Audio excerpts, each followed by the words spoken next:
Hey there, it is Anna Runyon from Classy Career Girl, and welcome to today's podcast episode. We are now recording live, so no more podcast replays. For the last few months, we've been doing some replays, but I am excited to get back to the normal routine and share with you some brand new podcast episodes.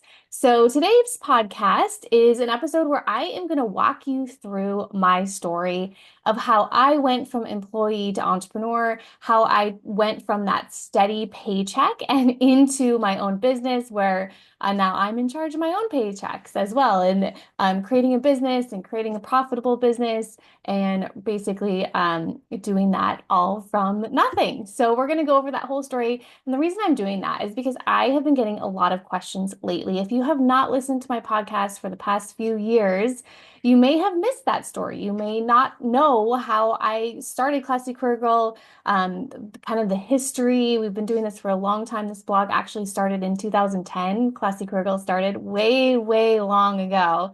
So I have been doing this for a long, long time, and I quit my day job in 2014. So have been doing this full time, running this business for over 10 years now. So I'm going to go through the whole story. Hopefully, this provides some inspiration and motivation for you because I know a lot of our podcast listeners are contemplating quitting their day jobs, or maybe you want to earn extra income on the side and eventually move into running a business full time.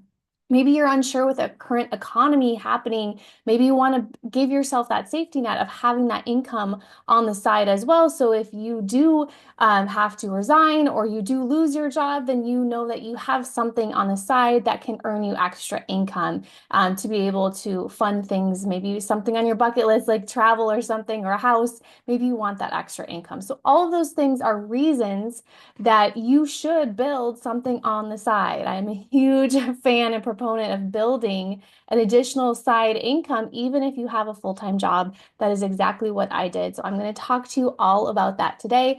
And I can't wait to hear from you about this episode, what you thought, what steps that you are taking as well. So for those of you that don't know, I worked for 8 years as a full-time consultant. I worked for a company called Booz Allen Hamilton. It is a consulting company, and I did consulting for the military. So I did financial management, very different than from my business, very, very different. Worked with a lot of numbers, millions of dollars, worked with Excel spreadsheets all day long. And I was in finance, and that's kind of the path that I took after I graduated from college. And I was good at finance, but I really didn't love it. So I knew at some point, there was probably about halfway through that career, I was doing a lot of traveling and just knew that this probably wasn't the long-term plan for me. It was a great first job out of college, and it kind of turned into what's next. I'm feeling burnt out. I don't want this to be my forever. My husband and I wanted to have kids someday. I could not see that job as a working mother. It just was not my future vision, but it was a paycheck. That's strictly what it was. I did not love my job. And through that process, I really discovered the process of figuring out what my ideal career was, doing a lot of the steps that I teach other people how to do.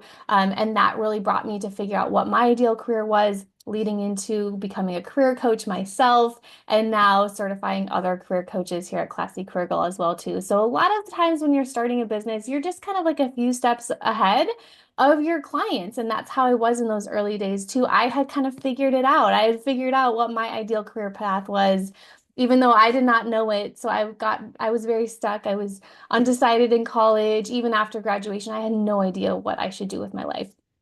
So I had to go through a lot of those steps that I wish I would have known how to do earlier. And hopefully now those steps are available on our website and our membership site, and now through our other career coaches that can help you and support you as well too. So we can make this a lot easier. So I went from corporate consultant, and I did not plan to become an entrepreneur. That was not the plan that I thought I would ever be on. I'm an introvert, and so I thought you had to be an extrovert to be an entrepreneur. I did not know how to sell or anything like that.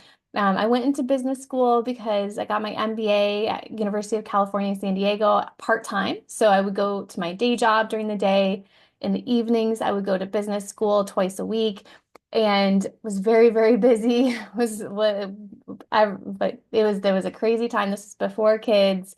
But I thought that if I got my MBA, then I would figure out what I should do with my life after that. So I thought that there would be some magic light bulb during my business program where I would figure out what that career was for me. And the truth was, just getting an MBA wasn't that magic pill that's going to help me figure out what I should do with my life. But I did learn a lot through that experience. There was one pivotal group project that I did one time during that program. It was in a marketing class, and we had to do some research and about marketing for this project. We were trying to sell baby clothes in our group in our MBA program, and my job was to research blogs. This was in 2006 and 2008, maybe actually, no, I think it was more like 2010, that time period. And so blogs were really, really popular. And my job was to research blogs and see how we could use blogs to sell baby clothing items. And through that project, I realized, wow, people are blogging and making an income, and this is their full-time job. This is the job I want. Like, that is so cool. And so sometimes when you see other people with neat jobs or jobs that you're like, I want to do that job. That's a key. That's a light bulb moment. And that was what it was for me when I saw other people doing these jobs and me learning and seeing like, how are they doing that? Okay, they're publishing multiple times a week. Okay, that's what I would need to do. And that next week, I had a week off of business school, still had my day job, but I had my nights free. And in those evenings, I started my own blog. And that's where Classy Career Girl was started. And I really didn't know what it was going to be someday. I had no idea. I just knew I'm just going to start publishing a few blog posts per week. I'm going to share with others what I wish I would have known when I was just starting my career, and hopefully help other young professional women. And that was really how it all started. A couple years in, I was very burnt out at my day job. And I just realized like I want to make this my full-time thing, and started an email list. I started to talk to other career coaches, start to talk to other entrepreneurs, and just absorb as much information that I possibly can. I would immediately turn on a podcast. The first one I remember was The Smart Passive Income with Pat Flynn. I would listen to when I would drive home from work and I had a long commute.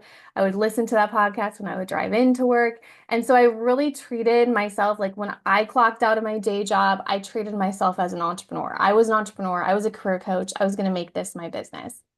And so those were some of the key starting points in my journey. The blog started in 2010. I would say about 2012 is when I really was like, I'm going to make this a business, and this is going to be my long-term career. Somehow, some way, I know it's going to be a lot of baby steps. I know I have no idea how to do this. I'm going to have to learn how to start a business. I'm going to have to learn about social media and online marketing, all of that stuff. I had no idea how to do any of that. And I started taking clients in the evenings. I started to create an online course and host those calls for that online course. My first course was called the Get Unstuck Boot Camp. It was 5 calls, and I think it was like $100 or something like that. And 4 people joined.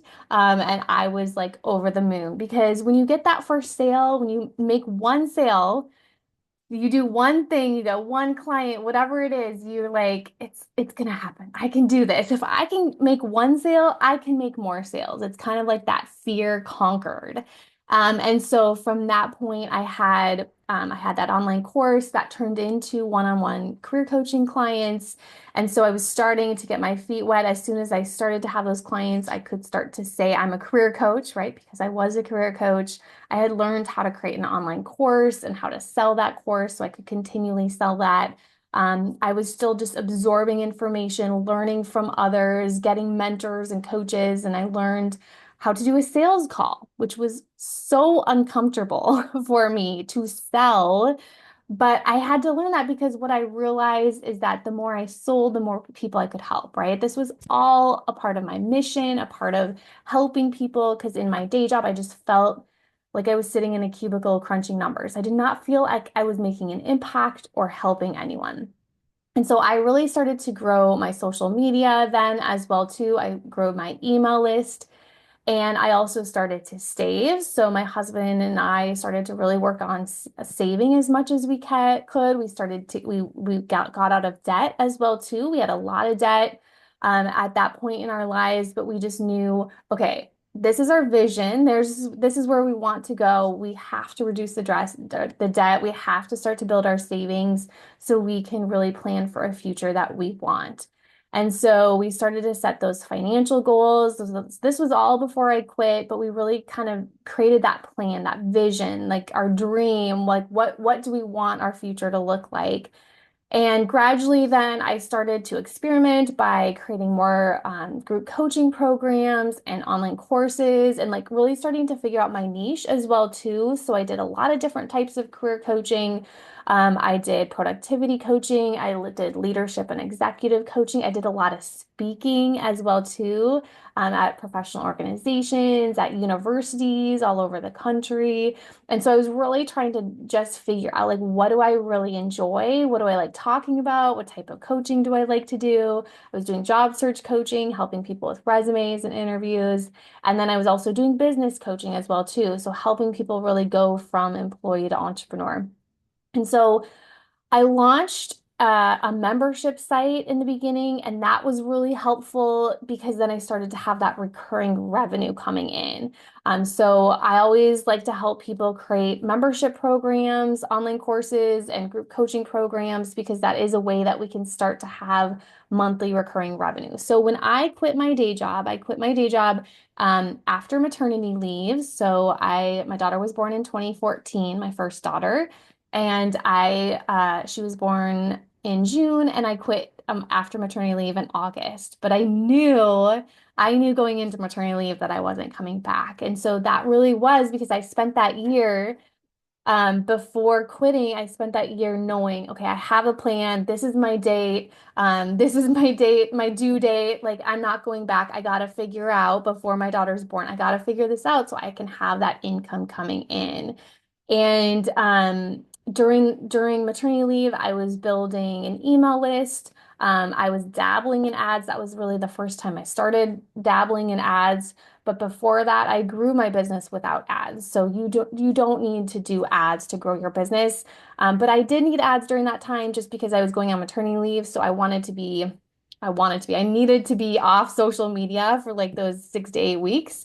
So I was able to use those ads to start to build my email list. And then when I was ready to go back to work, then I had an email list and I had applications of people that wanted to work with me all ready to go. And so my business was really um, surviving and cash flowing. Even when I quit my day job, I had clients. And so that was really, really helpful. I knew that we were going to be okay.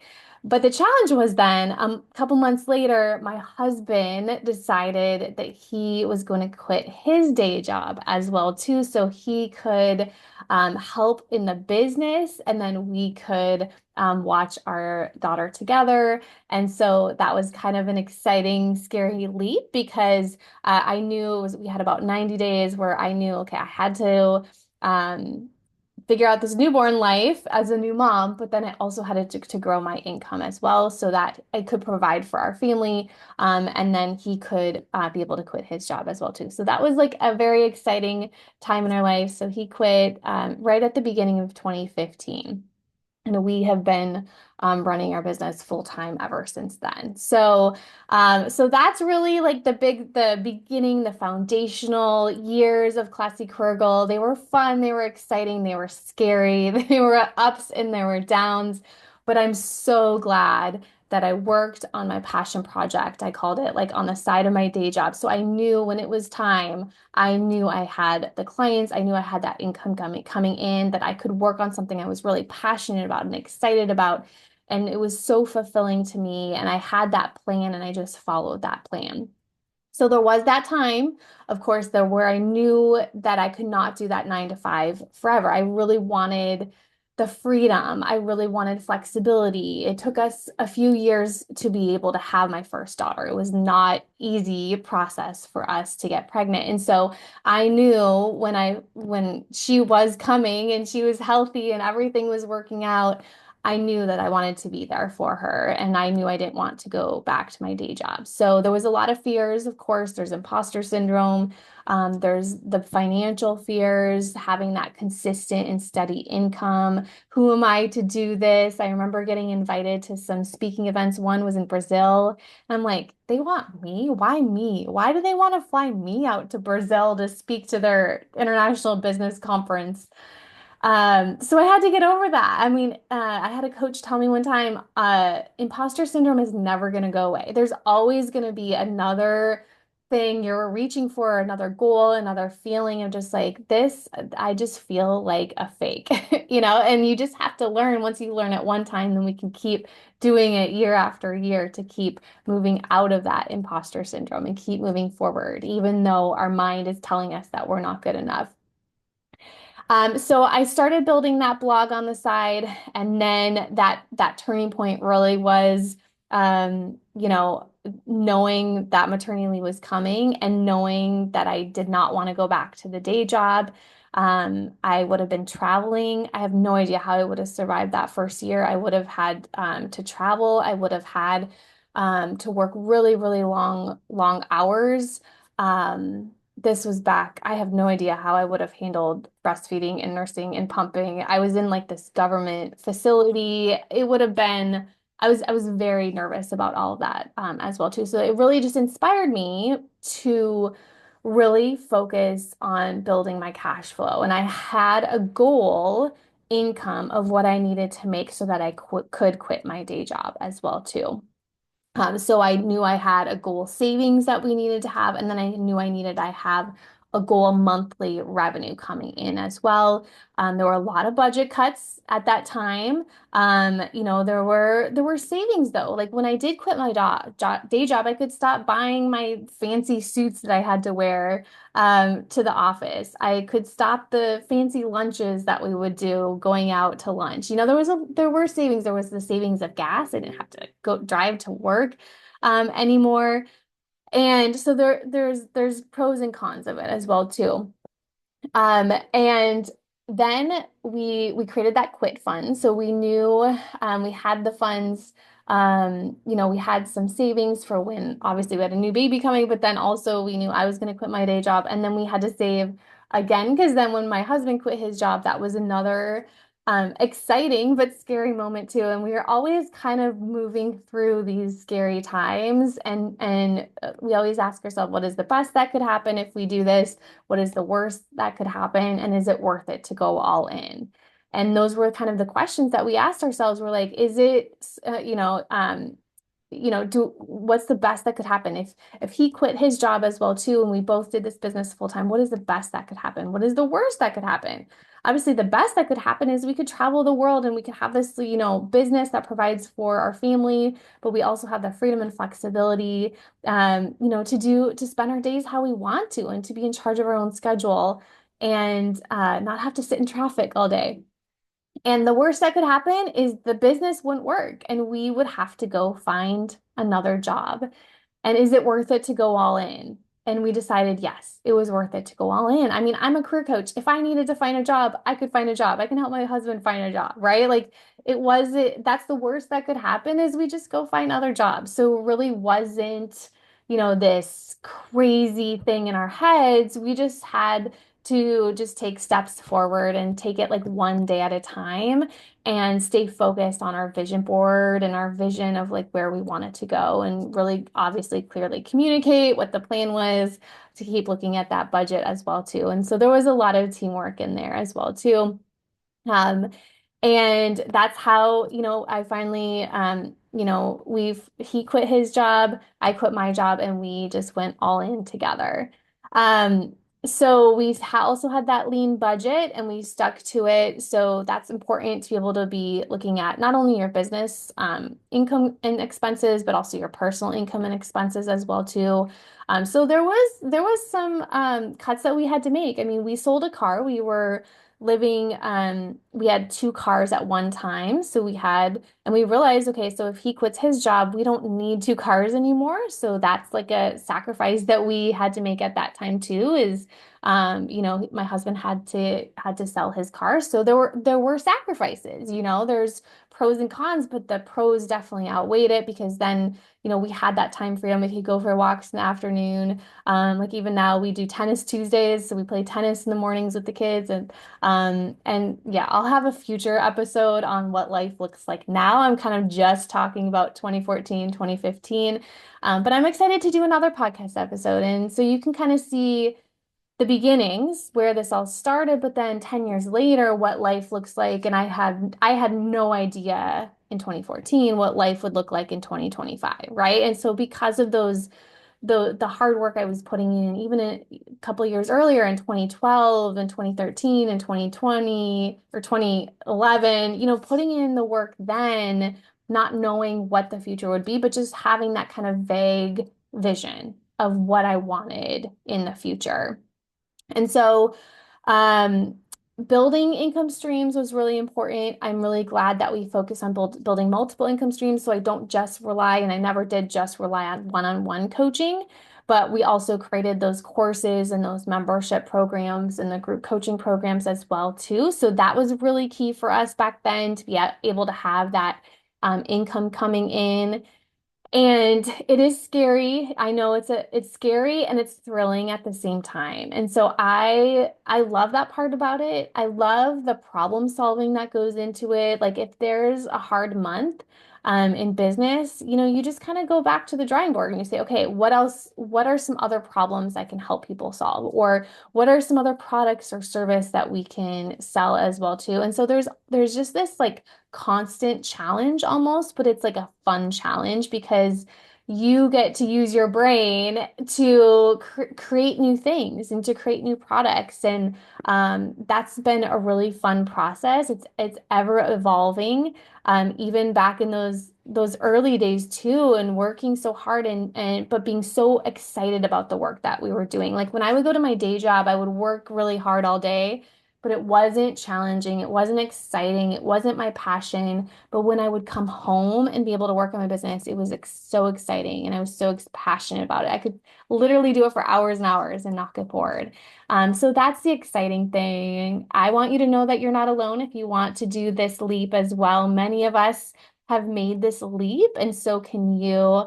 My goal really is to help you each week in this podcast to get you closer to that goal, to guide you through the path. That's why we've created the Corporate Rescue Plan Success Path. And that's really the path to go from employee to entrepreneur. And it's step by step. So it's not just like joining a program and being like, okay, what do I do? But it's like checklist, like here's exactly the steps that you need to take. Only takes 10 to 15 minutes a day. I know you don't have a lot of time. So that would be my encouragement to you is to go on that success path. Join me for my webinar where I walk you through how to go from employee to entrepreneur. If you're listening to this when we recently publish it, we have a live webinar happening. It's actually happening very soon. So if you go to www.classycareergirl.com/CRP webinar, you'll be able to register for that live webinar that's coming up. So definitely go to that page, whether it's live, whether it's recorded. It's going to be really helpful for you to watch. It's a very, it's just 1 hour of your time. And I'm going to walk you through each of the steps to go from employee to entrepreneur, from the very founder stage where you have no idea what you should do, then all the way to being able to make impact and having that profitable income as a business owner as well too. So hopefully I will see you at that webinar. Send me a message on Instagram if this has been helpful for you. I'm at Classy Career Girls, so make sure you're following us there. And hopefully this has been helpful for you. I will be doing more podcasts, more recent podcasts where I'll be sharing a little bit more about life now, what that looks like 10 years down the road as a business owner with 3 kids and homeschooling and all that stuff too. So I'm excited to share more about that. I'm going to do a podcast about how we traveled around Europe last year running our business as well too. So there's a lot of fun brand new episodes that we have in store for you. And I hope that this has been helpful. I totally encourage you to go for it. If you're thinking of going and starting your business, you don't have to like quit your job tomorrow and go all in on your business, but you can make those baby steps, that small progress every single day to start to build that income up so that you know when it is time. And trust me, you'll know when it's time. You'll be able to submit that resignation letter and know that you have that steady income coming in that's consistent and that revenue that's going to provide for you and your family. All right. I will talk to you guys later. Bye, everyone.